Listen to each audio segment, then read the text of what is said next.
campaign about highly hazardous pesticides. Colette. Thank you.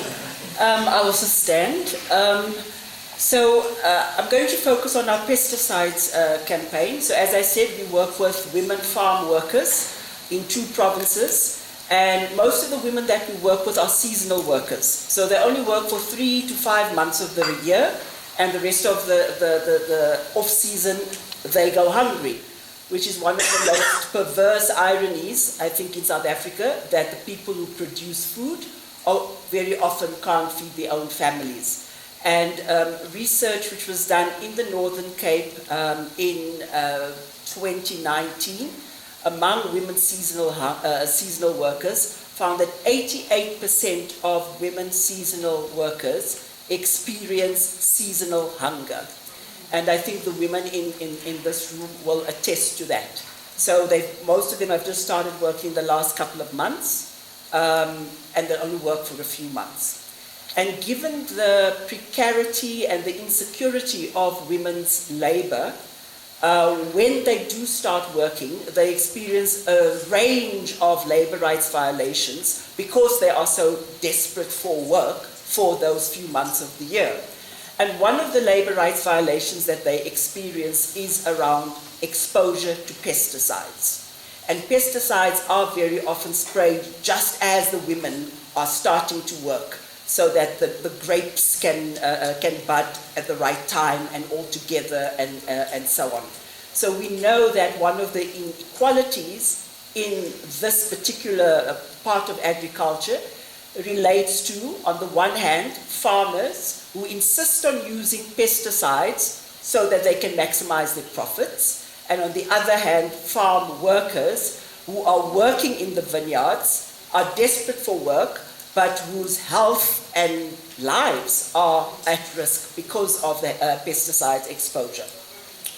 So this photo here is of Auntie Dinah, who has worked on a farm for farms for more than 40 years, since she was a 15-year-old girl. And today, Auntie Dinah, for example, Auntie Dinah could not come to this space because her lungs are so weak. After years of exposure, she's unable to fly. She often lands up in hospital, needs oxygen, and so on. So she actually collapsed in the vineyard as a result of the pesticides, and the farmer still says, well, it's not necessarily the pesticides, it's something else. So it really is a battle for the health and livelihoods of women farm workers. So while working with women, we've established in 1996, and over the years, women were reporting, telling us, sharing with us their experiences of being exposed to pesticides. And as you can see, we realize that to many women, it's kind of normalized. This is just the way it is. Every season we are exposed to pesticides, every season we get ill, etc.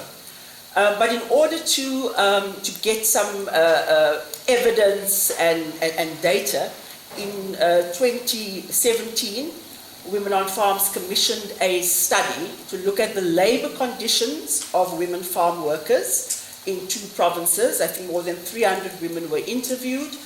And one of the sections of labor conditions was on pesticides. And we found that 2 out of 3 women are exposed to pesticides while they are working. And as women here will tell you, literally while they are in the vineyards, pesticides are being sprayed. 73% of women don't get any protective clothing from the farmer. And those that do, the farmer often deducts it from their wages.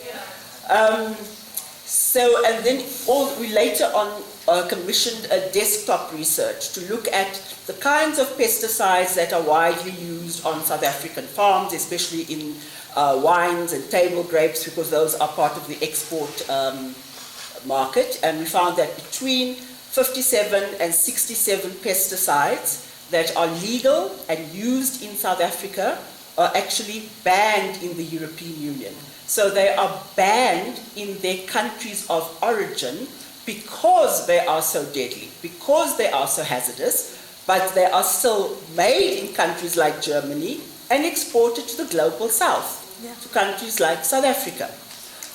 And it was really the experiences of women, the voices of women that spurred us to start our End the Double Standards campaign. And of course, our first target was our South African government, who has the primary responsibility to take care of its citizens and care of farm workers. And so we, with partners in Germany, they had a petition. We then presented our first memorandum to government, and our call to our government was ban those pesticides that are already banned in the EU because of their risks, because of their toxicity. A second part of our campaign, we extended it to say, well, let's look at what's happening in the rest of the SADC region. So Women on Farms Project convenes a network of farm worker trade unions in 7 or 8 countries in the region. And we also started discussing with comrades there about what their experiences were. And of course, surprise, surprise, they were exactly the same. So with those comrades from those trade unions in the different countries, we are now embarking on a SADC-wide campaign calling for the banning of the production and export to Southern Africa. A third target that we've had over the years have been the pesticides producers like Bayer. This year we also targeted another German company called Alskem, who produced Dormex, which women were exposed to at the start of the season because it's a bud producer enhancer.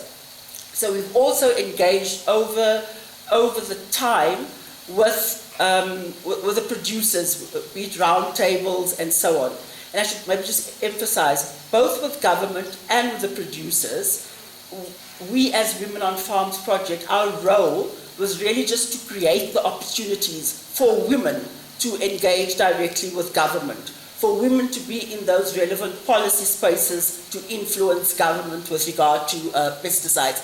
And similarly with the producers, women this year have been engaging with a company called Filagro, which is the distributor of Alskem, which is a German producer. Next one, thank you. And then the last target is also being at the European Union, specifically targeting members of the European Parliament and the Commission, because as I'm sure most of you know, there is a human rights due diligence legislation that has been introduced in some of the countries already, like Germany last year, but it's also supposed to be EU-wide. So we have also been lobbying sympathetic members of Parliament, and here too it was myself and a farm worker, and I was really there just as backup, but most of the articulation and so on was from Joanne, who was representing farm workers. So if I just look at some of the elements of our campaign, I think most important is that from the beginning it has been initiated and it is led by women farm workers. So the research, everything that came after was sparked, triggered by women's experiences on the ground. Secondly, again, as our role, just as a catalyst to amplify the voices of women, to make connections. So we created opportunities for women to engage with other workers, for women to engage with trade unions, with other civil society organizations, and most importantly, with government, to hold the duty bearers accountable for pesticides in terms of the legislation, in terms of regulation, and so on. But it was important for women themselves to engage with, and continues to be an important part of that engagement. So this year, for example, after all these, it's been coming on for many years, But this year, we, with Women on Farms and many other civil society organizations and trade unions, we organized the historic People's Tribunal on Agrotoxins, where again, farm workers were foregrounded. They were the people that steered the conversations, which was then complemented with academics and researchers and so on.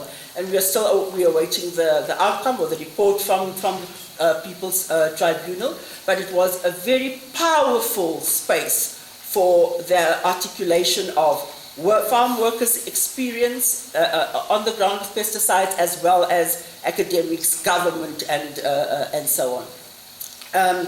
And I think the last aspect that I want to highlight is the linkages with comrades in the global north. So as you can see, we first started in South Africa. We extended a little bit to our Southern African brothers and sisters, and then we've also made alliances, strategic alliances with comrades in the global north. And the whole package really has, again, as its origins, the experiences, the lived experiences of women farm workers who are at the forefront of exposure to pesticides, and who continue to say in the double standards, if pesticides that are too harmful for Europeans are banned, they should also be banned in South Africa, in Southern Africa, because the women's lives have the same value. Thank you very much.